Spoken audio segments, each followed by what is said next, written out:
हाँ दोस्तों, शूर्पणखा लक्ष्मण संवाद का आप दूसरा भाग श्रवण करने के लिए जा रहे हैं। एक बार जयकारा लगाएं, बोलिए गोविंद भगवान की। भक्तों, 2 बार प्रभु का संकीर्तन, उसके बाद में आगे कथा, उसके तत्पश्चात आगे कथा। जय राधा रमण बिहारी, जय राधा रमण बिहारी। जिस देश में जिस भेष में परदेश में रहो, जय राधा रमण बिहारी, जय राधा रमण बिहारी। एक बार प्रेम से बोलो सच्चिदानंद भगवान की। भक्तों, लक्ष्मण जी क्या बोले? माता सम जानहु पर नारी, इस प्रकार बोले ब्रह्मचारी।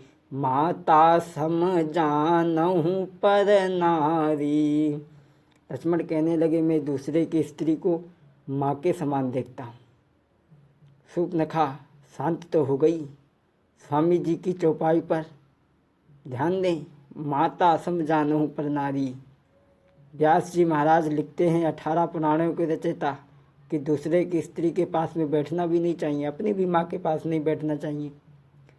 और तुलसीदास लिखते हैं, खैर माता सम जानहु पर नारी। खैर माता के समान दूसरे की स्त्री को देखने से अपने ऊपर असर क्या पड़ता है, इसका भाव थोड़ा सा देख ले। मात भावना जब उड़ावे, काम वासना सब जरी जावे। जब हम दूसरे की स्त्री को माँ के समान देखते हैं तो हमारी काम वासनाएं जो हैं वो शांत हो जाती हैं। लक्ष्मण बोले, मैं तो दूसरे की स्त्री को माँ के समान देखता हूँ। माता सम जानहु पर नारी, इस प्रकार बोले ब्रह्मचारी। माता सम जानहु पर नारी, मैं माता के समान देखता हूँ। शूर्पणखा शांत हो गई, लाजवाब हो गई। स्वामी जी ने लिखा है, माता सम जानहु पर नारी, धन पराए विष से विष भारी। खैर माता सम जानो पर नारी, इसका तो भाव देखा आपने। धन पराए विष से विष भारी। 2 जवान जा रहे थे शराब के नशे में। उधर से एक बाबा जी आ रहे थे, बोले भैया उधर मत जाना, उधर एक डाइन रहती है। दोनों ने कहा, होगी डान, मारेंगे गोली, फड़ाक से लौट देंगे। बाबा ने कहा जाओ। दोनों चल दिए।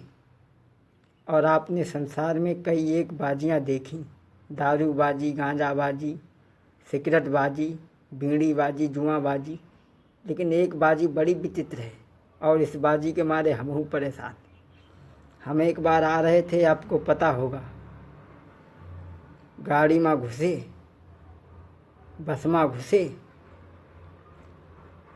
सुतन पर लगो कंघा, निकारो, खर खर खैंचट ठाड़े, चाहे मुंह फूटे चाहे आँखी फूटे। इसका कहा नक्शे बाजी। भैया देखो कैसी स्थिति समाज में फैल गई। खैर दोनों जवानों ने कहा, मारेंगे गोली, फड़ाक से लौट देंगे। दोनों जवान चल दिए। आगे रास्ते में सब सोने से भरा हुआ एक घड़ा रखा है, दोनों ने उठाया, लेकर के चलने लगी। सोचा बाबा इसीलिए मना कर रहा था, चलो मिल गया। दोनों चलने लगे। एक के मन में पाप दौड़ गया, कहने लगा यार अब तो धन मिल गया, ऐसा करो कुछ खा पी लिया जाए, जब आगे बढ़ा जाए। पास ही में गांव था, दूसरे ने कहा यार मिठाई लेके आओ। एक मिठाई लेने चला गया। दूसरे के भी मन में ये पाप हो गया कि जब ये मिठाई लेकर के आएगा इसे बंदूक से मार देंगे, लौट देंगे। ये सारा धन मुझे मिल जाए तो मैं अरबपति हो जाऊं। ठीक है, वो जब मिठाई गांव को लेना गया उसने मिठाई तो खरीदी, परंतु उस मिठाई में जहर मिला लिया।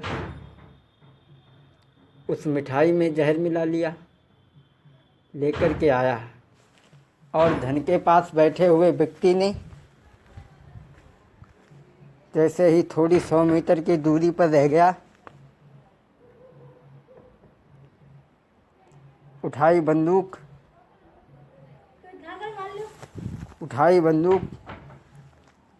गोली मार दी, गिर गया।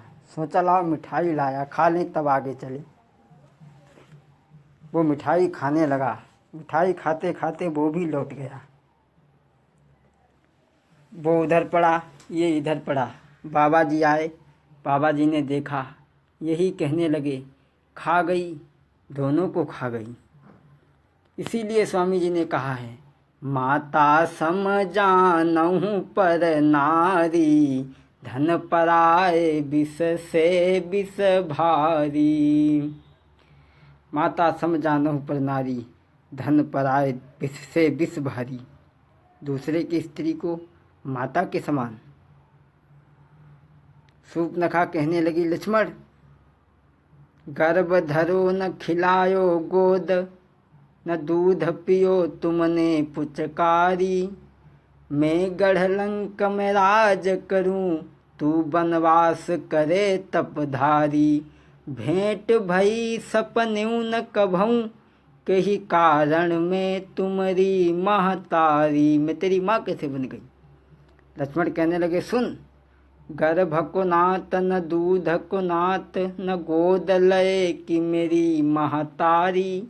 उरयास करें स्त्रीपन की, मम भ्रात समीप जभी तू पधारी। भैया से क्या बोली? तुम सम पुरुष न मो सम नारी। भैया से तूने क्या कहा? तुम सम पुरुष न मो सम नारी। उस ही समय निशाचरिये, भैसी समान मात तू मेरी। उसी समय तू मेरी माँ के समान हो गई। शूर्पणखा ने लक्ष्मण के जब ऐसे वचन सुनी, वो लक्ष्मण जी ने शूर्पणखा को राम के पास में भेजा, राम ने लक्ष्मण के पास भेजा। जब वो कई एक बार आई गई, जैसा कि बतलाया बाबा जी ने, शूर्पणखा एक वासना है। आप विचार करें, हमारे हृदय, हमारा शरीर जो है ये लंका है, हमारी 10 इंद्रियां हैं, ये रावण के 10 शीश हैं। आत्मा सीता है, ये मन रावण है। आत्मा रूपी सीता अपने परमात्मा रूपी राम से मिलना चाहती है, परंतु ये मन रूपी रावण ये आत्मा रूपी सीता को परमात्मा रूपी राम से मिलने नहीं देता। इसीलिए विद्वानों ने कई भाव दिए हैं। कबीरदास ने तो एक लाइन लिखी है, इस मन को सभी ने मिलकर के बहुत समझाया, लेकिन ये माना नहीं। मन से कहा मान जाओ, मान जाओ, लेकिन ये नहीं माना। तो कबीरदास ने बहुत कुछ लिखा है। एक लाइन लिखी है, मानव तमानव तुम्हारी रजा, घर है मेरा हऊ बालम लूटऊ मजा। नौका छोड़ी बाहर जो भजी हऊ, आई हई कजा तब पई हो सजा। इसीलिए आपने देखा होगा प्राण निकल रहे, घर वाले खड़े, लड़का खड़ो, बहू खड़ी। लड़का कहा जी हाँ पप्पा हमें देख दो, पप्पा वहाँ पर आनंद यहाँ से, लड़का कहा पप्पा हमें देख दो। तो वाह, इसीलिए कहा है मान जाओ भाई। अरे मानऊ तमानऊ तुम्हारी रजा, घर है मेरा हऊ बालम लूटऊ मजा। खैर छोड़ो, भजन तो बहुत लंबा है, फिर कभी हम आपको सुनाएंगे। जब वो कई एक बार आई गई, शूर्पणखा एक वासना है। वासना कैसे प्राणी को ठगती है, आओ एक उदाहरण दे दे हम आपको। एक नदी के किनारे 2 बाबा लोग जा रहे थे। पीछे वाले बाबा ने देखा नदी में कंबर जैसा जा रहा है। वो कंबर नहीं था, वो था रिछ। कहीं भूख प्यास से तड़प रहा था, तड़पते तड़पते वो नदी में गिर गया। बाबा ने सोची ये कंबर, पीछे वाले बाबा ने सोचा आगे वाले बाबा को ना मिल जाए, वो नदी में कूद पड़ा। बाबा ने कंबर को पकड़ लिया, कंबर ने बाबा को पकड़ लिया, रिछ ने बाबा को पकड़ा, बाबा को रिछ ने पकड़ लिया। नदी में ऐंचा खैंची मची। ऊपर वाले बाबा ने कहा अरे क्यों डूबे जा रहे हो, क्यों नहीं कंबर छोड़ते। नीचे वाले बाबा ने कहा कंबर को तो मैं छोड़ रहा हूँ, लेकिन कंबर ही नहीं मुझे छोड़ता। कहने का मतलब क्या है, कहने का मतलब क्या है, पहले पकड़ते हैं और जब वासनाएं हमें पकड़ लेती हैं तो हमारे बिना प्राण लिए नहीं छोड़ती। जब वो कई एक बार आई गई तो उसने सीता की तरफ देखा। दोस्तों, आगे की कथा भाग 2 में भाग 3 में आप श्रवण करेंगे। आप तीसरे भाग का इंतज़ार करें। एक बार जयकारा लगाएं, बोलिए सच्चिदानंद भगवान की।